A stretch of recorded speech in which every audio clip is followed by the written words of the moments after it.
welcome back to the program. Mark Mix, National Right to Work Foundation, is on the program to talk about what's going on in the world of union shenanigans. Hey, Mark, it's good to have you on the show. Good to be on again, and good to hear "Carry on my wayward son." That's good advice these days. No kidding.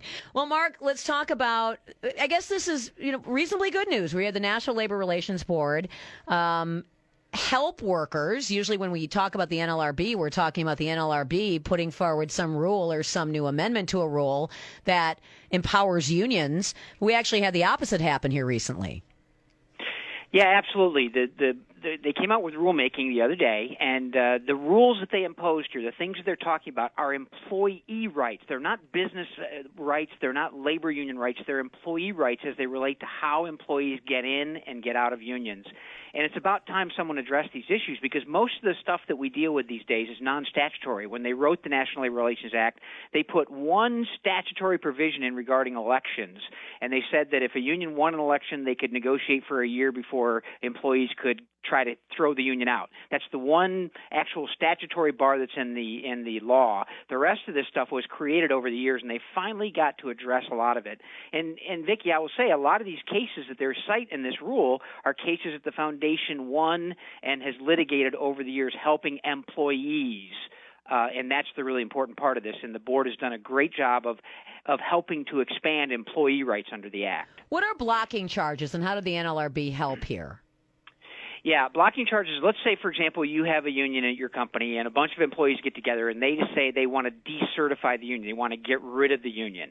Well, the moment that a union official hears that there's a decertification drive afoot, they can file any allegation they want against the employer saying, well, the employer is putting the people up to this and the employer did this and the employer did that, and that immediately blocks the election. So there'll be no election until, quote, these blocking charges are litigated. And, Vicki, you know about the litigation process. Basically, the NLRB investigates, and then, God forbid, if they file a complaint, that goes into litigation. And this can last. We've had cases that's lasted up to 6 years before the workers got to exercise their rights to have a vote to kick the union out. And all during this time, Vicki, guess who's collecting union dues? Of course. The union. Yeah. So these blocking charges, what they're saying now is that these blocking charges are going to be limited, and what they'll do, instead of it's not letting the employees vote, they're going to let them vote.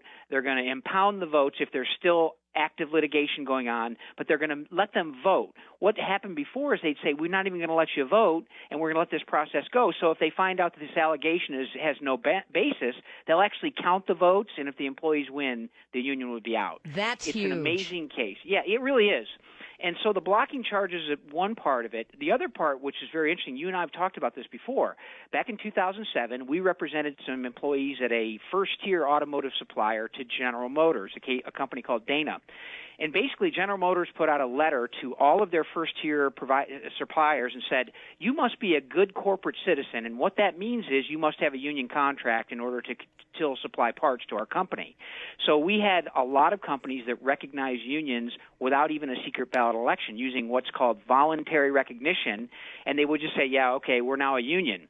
Wow. What we won in 2007 was the ability for workers, if they were organized through this voluntary quote-unquote recognition, they could actually get a secret ballot vote to prove that they indeed wanted to be in the union. Well, the unions didn't like this, and the moment that the Obama board got in charge back in 2011, one of the first cases they overturned was our Dana victory, in a case that was ours too, called Le Mans Gasket. We were trying to exercise this power, and the board has finally said, you know what?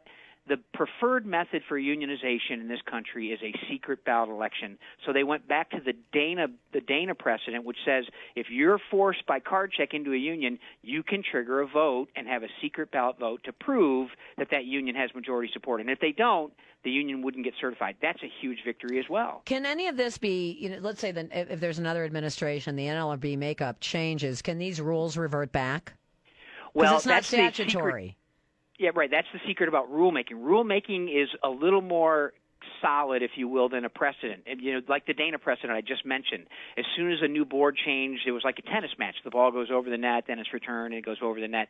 Rulemaking puts it into kind of the lore of the board, and they would have to go through the same process.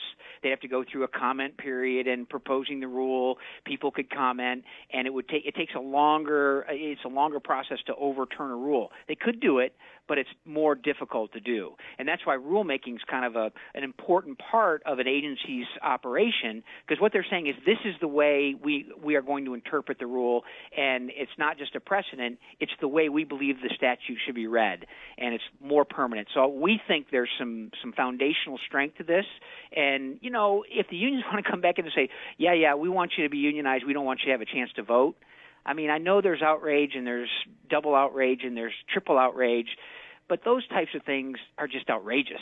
It's outrageously outrageous. That's what it is. That's triple outrage there, Mark.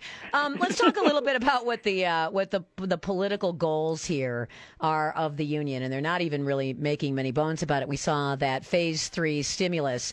Nancy Pelosi attempted to insert a number of appalling expansions of union authority in that. The unions are flat out forcing Democratic candidates, including Joe Biden, to commit to doing everything in their power to eliminate the protections of state-passed right-to-work laws and any number of other things. So they think they may have their cat in the bag here in this upcoming election.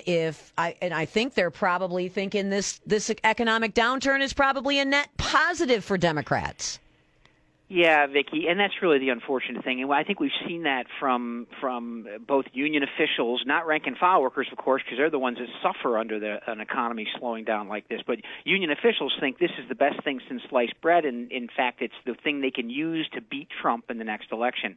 And you're right, going back to the COVID-19 coronavirus issue and the Phase 3, there were several provisions in that bill that were written in kind of at the last minute in what was an 851-page bill that got passed in a matter of a couple of days, and there were things that we found in there, and working with some of the senators and Senate offices, there were a couple things that got in that ended up remaining in that are kind of concerning. But yeah, there was no question they were using the Rahm Emanuel theory of never let a good crisis go to waste.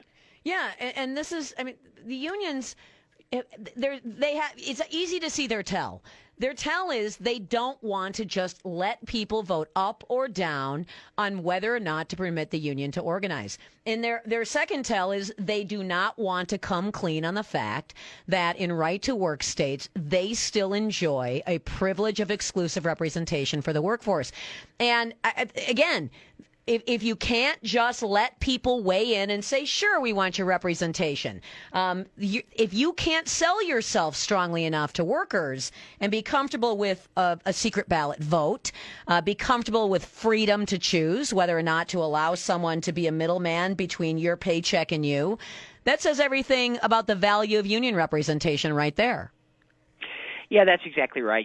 Back when we were litigating that Dana case, this was the time when union officials were using the corporate campaign. They were attacking employers, getting employers to capitulate to hand their employees over because, as one union official said, we don't do elections anymore. And what they meant was we can't convince workers to vote for us, in secret ballot elections, so we've got to take the weakest link in the chain, which generally is an employer. And I mentioned that GM corporate good citizen policy where they sent the letter out and said, you must be a good citizen. And a way to be a good citizen is to make sure your employees are unionized. That's the type of way that they're trying to expand their ranks, and that doesn't make any sense from a business perspective of selling a product that somebody wants to buy. Force feed me. I like ice cream, but I don't like it forced down my throat. This has actually been a surprisingly, this administration, the Trump administration, has been surprisingly strong on worker freedom. At the beginning of the Republicans campaigning, when there were 16 Republicans and it all came down to Donald Trump, I wasn't sure. But he's been pretty damn good on this stuff. He's been right. The justices there, the judges that he's appointing, the folks in the agencies are paying attention to this. And frankly, Vicki, the important part of this, what the NLRB did yesterday with rulemaking, is they stood up for America's employees, not the big business guys, not the big union guys. They stood up for employees. Everything in this rule talks about employee rights, and no one who looks at it and reads it and honestly understands what's happened here can say anything more than what Donald Trump has done, is said to workers, look, you deserve these rights. We're going to try to give them to you, and we'll try to protect them for you if we can. Thanks for coming on the program. Mark Mix from the National Right to Work Foundation. Good to have you. Be safe. Thanks, Vicki. You too. Thank you very much, Mark Mix.